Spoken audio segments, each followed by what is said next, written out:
U.S. officials are telling CNN that North Korea may be taking steps for another ballistic missile launch in the coming days.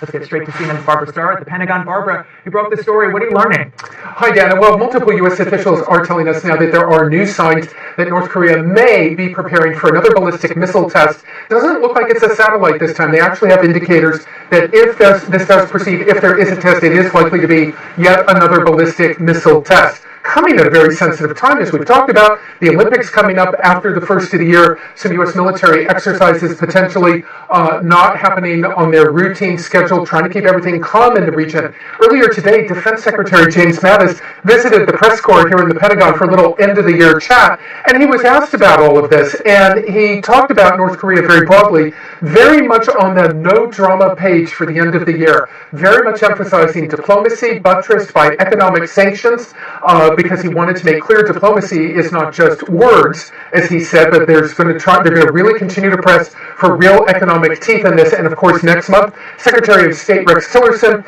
travels to Vancouver, Canada, to meet with allies for an international discussion about what may come next in North Korea.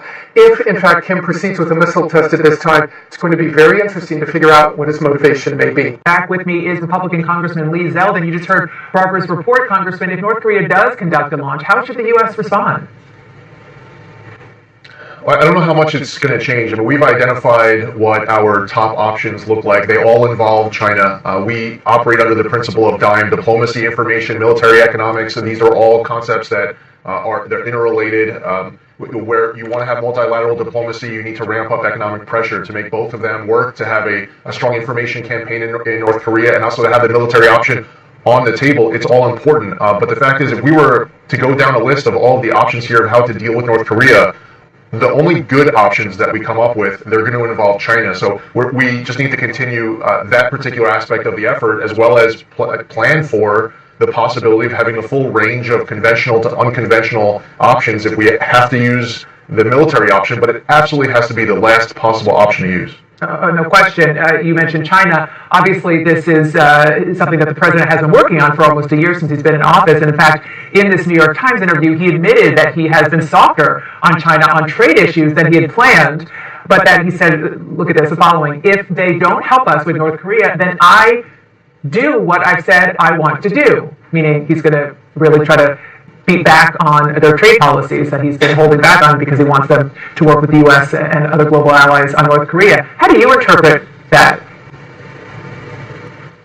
Yeah, that makes sense. That the president, when he was going through his campaign, and since he, on the economic front, has expressed a lot of concern for the trade interaction, the deficit that we face with China, the amount of debt that's owed, that he's brought up the currency front, the but you think he's been right to sort of pull back on that in the hopes that China is more aggressive on North Korea? Because as you've seen this week, the president has been publicly frustrated that he says China isn't complying with some of the UN sanctions on North Korea.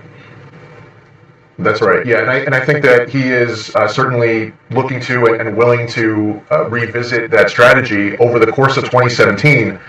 We were seeing that strategy working, where, for example, over the summer, there was a UN Security Council resolution vote passed unanimously, including China, including Russia, that effectively cuts off over a third of North Korea's exports. As far as ramping up economic pressure, that Russia vote was huge.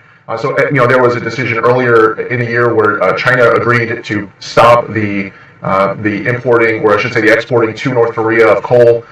So there was progress over the course of 2017, but what the president is saying, my interpretation over the course of these last couple of days, with this story as it relates to oil, which is a big deal if true, and to what extent it's true as well as China's plan going forward, the president should be mentioning that he does have other priorities, he has other options if necessary, but he really doesn't want to. We don't want to have to go about this issue with North Korea without China's help. Yeah, there is no good option without China.